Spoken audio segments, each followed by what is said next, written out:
I'm just guessing, 6 or 7 seconds of this very low frequency rumble, and then the detonation started, and they went boom, boom, boom. They were a little less than a second apart. Second tower number one, the second tower collapsed. It was the exact same series of detonations, to the T, the exact same series of detonations. And I just stood there, I didn't move. And I got to feel and hear the whole thing. And I can tell you that the air pressure changed. It was like all of a sudden being like in a submarine 300 feet below the surface. 26th floor, and when the whole building shook, lights flickered, pretty loud noise.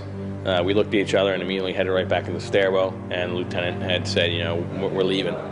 And as I turned the corner on the third floor landing, the stairwell just erupted. Standing next to One World Trade Center, and then all of a sudden I heard rumbling, and we all started running away from it.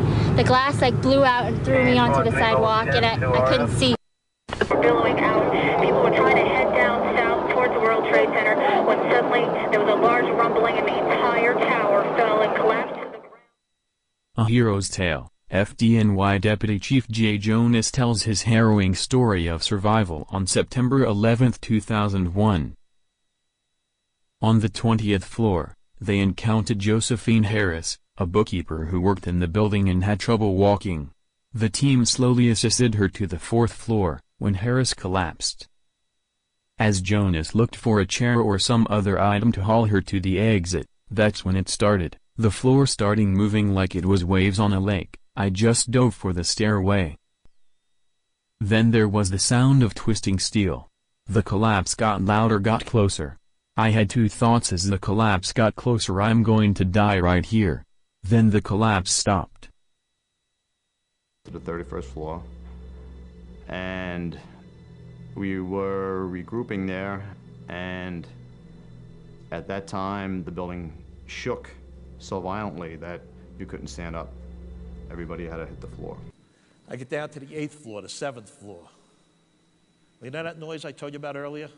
That shaking, that banging? Well, that was nothing, because it starts again. A lot louder, a lot more violent. You can't believe how loud. All of a sudden, this building is coming apart at the seams. Then I saw the desk shaking. And I saw things moving on the desk, like that. Like that. Like a small earthquake, and I was thrown backwards off my feet, like 5 foot back into my apartment. I was thrown. On the streets, thousands of people running up Church Street, which is what I'm looking out on, trying to get away. But the entire, at least as far as I can see, the top half of the building, at least half of it, I can't see below that, half of it just started with a gigantic rumble, folded in on itself and collapsed in a heap. Folded in on itself and collapsed in a heap. Folded in on itself and collapsed in a heap.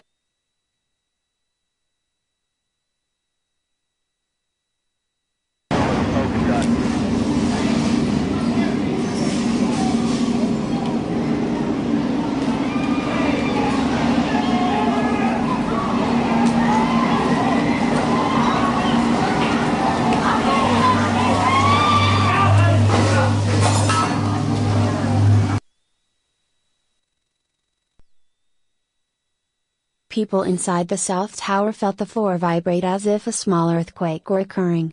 Instinctively, they sought shelter behind the massive pillars in the lobby, then everything went black. The vibration lasted for about 30 seconds. Huge ball of flame created by the exploding diesel fuel from the building's own supply tank shot from the elevator shaft and out the doors of the South Tower, consuming everything in its path. Minutes later, at 9:59 a.m., the tower collapsed. We were just about underneath the World Trade Towers, and I think our first impression was that it was a subway. We thought it was a subway, and that if this was a terrorist attack, that they had attacked, obviously, the World Trade Center up high, and that something was going to happen down low. It felt like an earthquake. We hear this rumbling beneath our feet. We have no idea what it is. The first someone says subway, and all of us put it together. We say the attack is now perhaps the subway underneath us. We didn't know what direction to run. The crowd immediately started running up Church Street from Lower Manhattan. Called the police. At this point, it's anyone go where you think you can get safe. It was a full sprint for FBI officers, for NYPD, for fire, for press, for media, for victims who had come out of the towers, not knowing what this is happening. We ran 5-6 blocks, and the smoke at this point, this is where it's like out of a movie, because we turn around over our shoulders, and the smoke at this point is coming closer and closer to us, and we don't know what's in the smoke, where the smoke has come from, and we have no idea at this point that the top of one of the towers is no longer there. We're still under the impression that this was perhaps a subway, and that as we were running, the street below us was going to shake and come out from under our feet.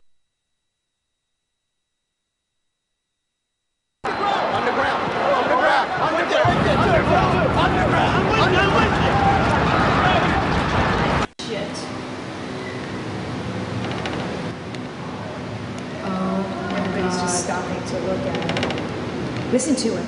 Yeah, it's insane. Holy shit.